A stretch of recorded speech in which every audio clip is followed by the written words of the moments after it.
Hi everyone.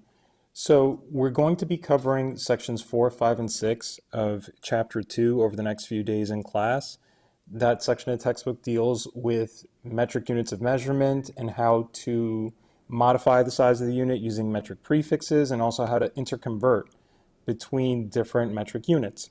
And so the place to begin to understand that topic is to first identify the appropriate metric units for specific quantities of measure.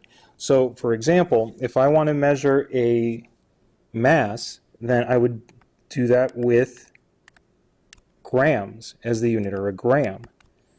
And that's abbreviated with a lowercase g. If I'm measuring a length, then the appropriate metric unit would be the meter, abbreviated with a lowercase m. If I wanted to measure a volume, then here we have a couple of options, which I'll actually go into on the next slide. But volume can be measured either in cubic meters, which would be symbolized with a lowercase m and an exponent of 3. And we also have units of liters, which are abbreviated with an uppercase L, or sometimes you will actually see it sometimes abbreviated as a lowercase l as well.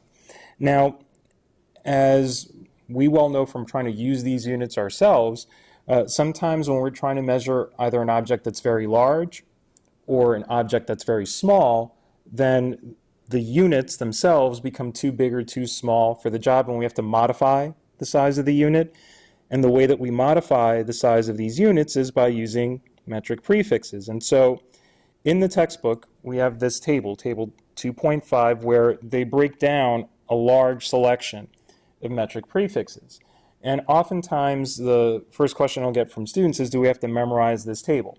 Well, I have good news for you and bad news for you. The good news for you is that I don't expect you to memorize the entire table. All right, that's a bit much. It's also impractical. We don't use all of these metric prefixes frequently. We're going to use some more than others. And so really what I can tell you is we will be using the prefix kilo, so you should know that one. You should know centi, milli, micro, and nano. So what that means is you should know the prefix, you should know its appropriate abbreviation or symbol, and you also should know the quality associated with that particular prefix. So for example, if I'm dealing with kilometers, or say I'm dealing with kilograms, you should know that 1 kilogram is equal to 1,000 grams, or as they show you in this particular table, 1 kilometer is 1 times 10 to the third, or 1,000 meters. So you should, again, for those units that I've highlighted here or signaled with the pink arrow, you should know, again, the prefix, the symbol, and its associated equality.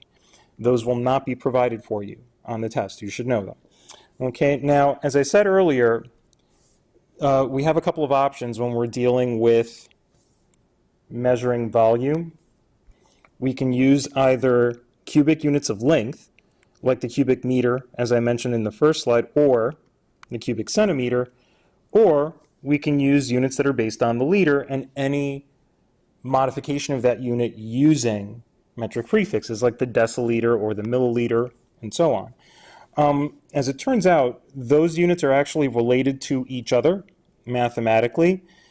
The good news is that mathematical relationship is actually somewhat easy and straightforward. I'm sure if you guys have been to the doctor, you've seen one of these things before. These are syringes. I don't know how close you pay attention to the stuff in the doctor's office. I know for myself, I was petrified of getting a shot, and so I didn't really necessarily, pay the closest bit of attention to the doctor's equipment. But if you take a look at syringes, they often have this abbreviation here, CC, and the CC stands for cubic centimeters. And if you recall, the doctor usually, when he's giving you a shot or he's giving you an injection, usually the stuff inside the syringe is a liquid. And so they're measuring the volume of the liquid, or the volume of the dose, in cubic centimeters. As it turns out, though, there's an equivalence to these cubic units of length in terms of cubic centimeters. All right. The way that the relationship works, and this figure is also in your book, but it sort of helps to have a little bit of a verbal explanation to it, is that 1 cubic centimeter is exactly the same as 1 milliliter. So these two units, the cubic centimeter and the milliliter, they're interchangeable. So if I have 25 milliliters of orange juice, that's the same as having 25 cubic centimeters of orange juice as well. Now, this also extends to larger units like the liter. If I have 1 liter, then that's actually equivalent to 1 decimeter cubed. This particular equality is not used as frequently. It's very rare that we would measure a volume in the chemistry laboratory in decimeters cubed. It's more than likely if we have a volume that's this size, chances are we'll be using the liter instead. But there is a lot of interchangeable use between, sorry about that, the centimeter cubed and the milliliter, so much so that you should be aware of it. Now, as I mentioned at the beginning of the tutorial, it is important that we understand how to convert metric units. And so when I think back to my time teaching 7th and 8th grade, back in the middle school, the way that I often taught metric conversions to my students was using this sentence that's pictured on the slide. King Henry died unusually drinking chocolate milk, where this U in unusually stands for whatever unit is the base unit that we're discussing. So either the meter, the liter, or the gram. And basically the K, H, D, and then the second D, C, and M, basically they all represent the metric prefixes. So basically the K stands for kilo, the H stands for hecto, the D to the left of the U stands for deca, the D to the right of the U stands for deci, the C stands for centi, and the M stands for milli. And the way that it works is we write the given number down, so 673. Now, every number, including whole numbers, have a decimal point within them. Now, whether they're actually expressed clearly or not, basically for whole numbers, the decimal point is at the end of the final digit. So the way that conversions work using this particular sentence is I want to go from centimeters to the metric unit, or the U. So here's the C in the sentence. For me to go from the C to the U, well, I have to go to the left 2 spots.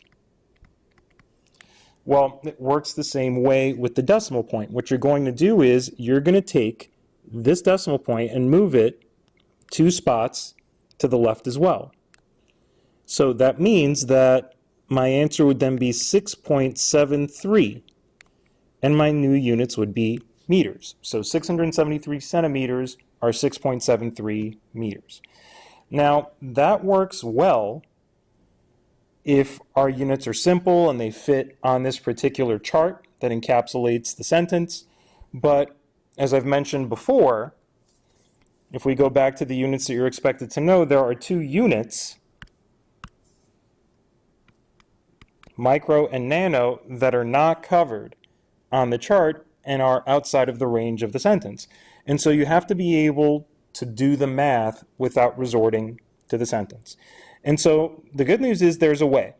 All right, this way that we can accomplish unit conversions and we can figure out when to multiply and when to divide is something called dimensional analysis.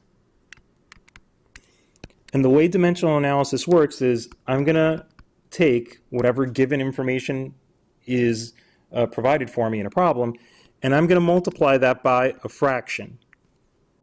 Okay, now this fraction is what we call a conversion factor.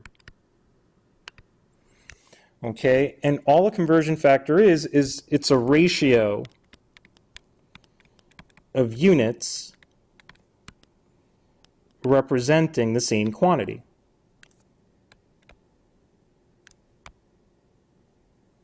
Okay, now the way it works, let's take our example of the conversion I was trying to do with the sentence earlier. I want to go from 673 centimeters to meters. So like I said, the first thing you're going to do is write down your given information. So 673 centimeters. Now, my conversion factor is going to have the same units that I had in my given information in the denominator of the conversion factor. The unit that I want to convert to, the meters, is going to be up top. Now, this is actually that equality that comes from the chart. So if I consult the chart, there should be 100 centimeters in a meter. I'm going to input those quantities in my conversion factor. There are 100 centimeters in 1 meter. Now, notice that if I go and set up the problem this way, this is not a proportion. I don't cross multiply the 673 and the 100. Basically, the way that it works is I multiply across the numerators and then divide by any denominators. So the way this would be, it would be 673 over 100. Also notice that since I have units of centimeters in the numerator up here and in the denominator down there, those units will cancel, and once I do this math, my answer will be in meters, like I was asked for. And so 673 divided by 100 would then be 6.73 meters. And so this also helps if you're actually doing a conversion, like I said, that's off the chart. Because suppose I wanted to convert 53.7 nanometers to meters. Well, I would set it up the same way. Here's my given information, 53.7 nanometers. Okay, I want to convert from nanometers to meters. If I take a look, there are 1 times 10 to the 9th nanometers in a meter. So 1 times 10 to the 9th nanometers in 1 meter. So what this means is, again, notice my nanometers will cancel. That means I have to take 53.7 and then divide by 1 times 10 to the 9th, and that should give me an answer in meters. And if I do that math, I should get 5.37 times 10 to the negative 8th meters as my answer. So this is a new technique, I think, for most of you, if not all of you. I encourage you to take it slow.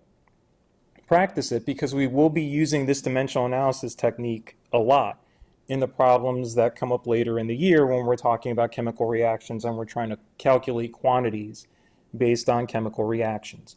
So again, if you have questions, reach out to me via email, speak to me in class. We'll be doing more of these practice exercises tomorrow, and I'll go and I'll visit with you guys as you guys are trying to get this done.